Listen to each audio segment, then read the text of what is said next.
Good morning mga idol. So karon nata diri mga idol sa atong kanding kay tugway tag sayo mga idol no.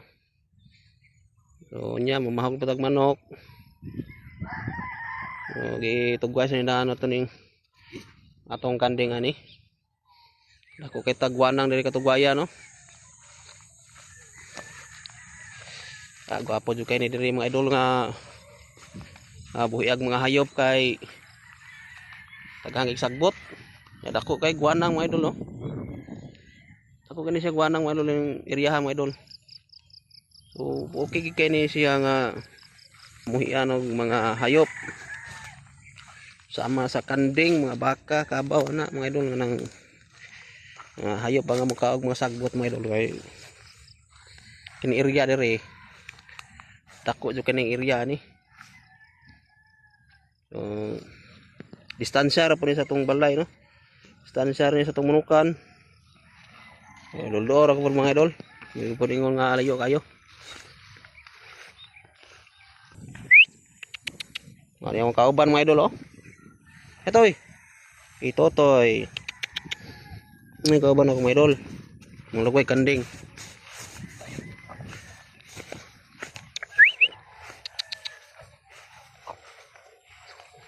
Daghan jud kay sagbot ni mga idol no.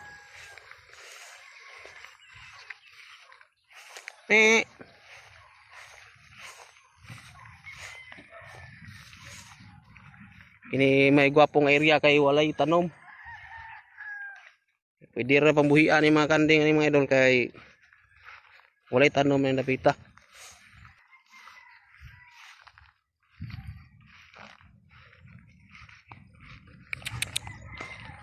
Uy. Makanya binuhian pa dyan mga idol.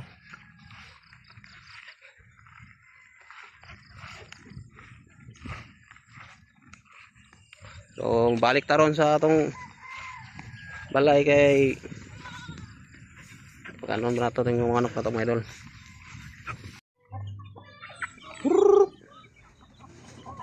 So pagkaon na ta sa itong mga manok mga idol. So mauragin natin mga manok idol kay wala mga tagod kanang pabrera po nga backyard breeder. Mauragin naabot na ito mga idol. Ano itong mga binuhi. So okay naman po mga idol kay dako bunitabang sa itong pamilya no, sa adlaw-adlaw na itong pinahanglan. Makatabang po sila mga idol kay siyempre maka extra income punta sa atong pagpamuhi. Samot na yung mga manok, kanding, dili kay gasto. Dali ra pud sila mahalin. So mao ni itong backyard ato. So unsa atong subayon tong mga kuano na nang katong nang itlog ba. So atong tanawon karon taon mga idol.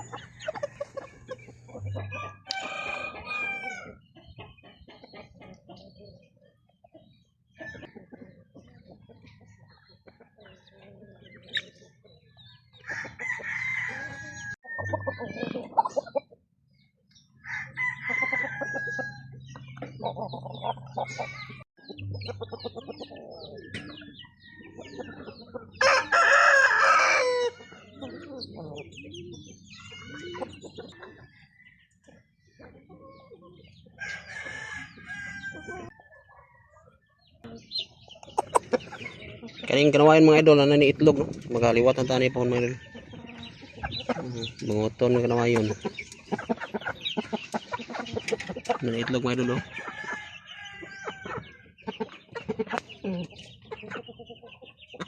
Wala na itlog, hapit na siya maglumlum mga idol. Mo ni bai.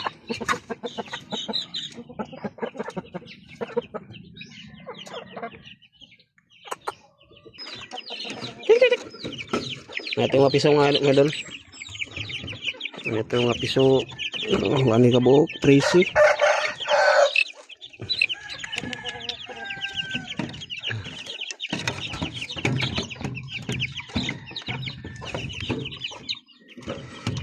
So sabayin mo na to mga idol. Ang uban nga mga ano to no, naglumlum ang uban mga idol.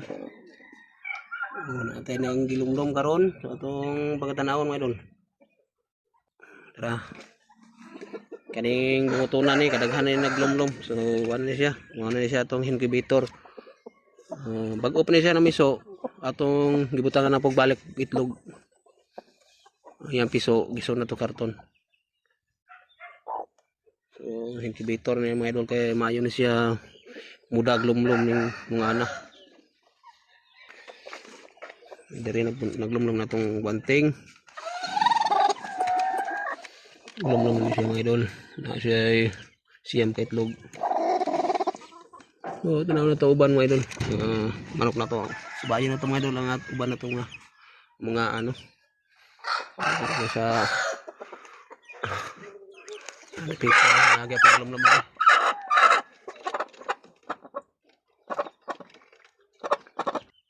At rin na pinaglumlom sa kapugaran no. Ang idol. Bay na dyan sila mga idol no. Puhunog miso ni sila daghan-daghan dyan yung manok na to. So diri mo na itong ato ning siya mo mga idol. Ato na ning kanling no. Kanling na ni siya. Na isiyam jud ka bo positive aning itlog. So paabot lang tani mga idol para gahapit na ni siya mo. Iso ba? Gabid na ko ni mga idol sa siya mo pod. Ano pure siya mo jud na anak ani.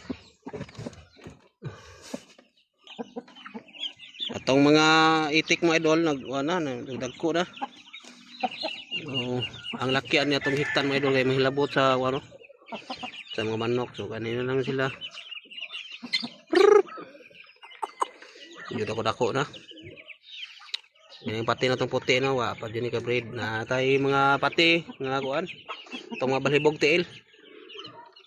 Na piso po.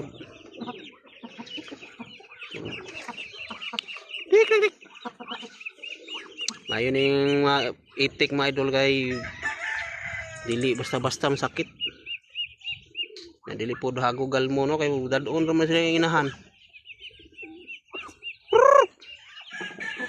So dire na natay kuan man itong Peruvian mga idol nga kuan.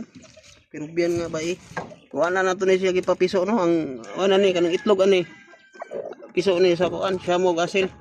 Wata mo papiso kayo ning Peruvian mga idol kay dali mo siya masakit gud bantay ko.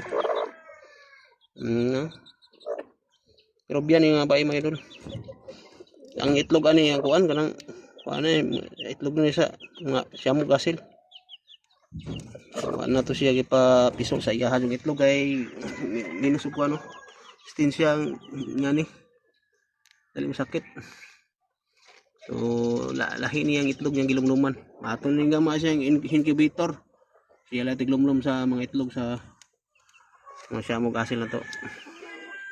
So din na takot mga idol. So daghang salamat sa yung pagtanaw ng God bless yung tanan. Happy farming mga idol.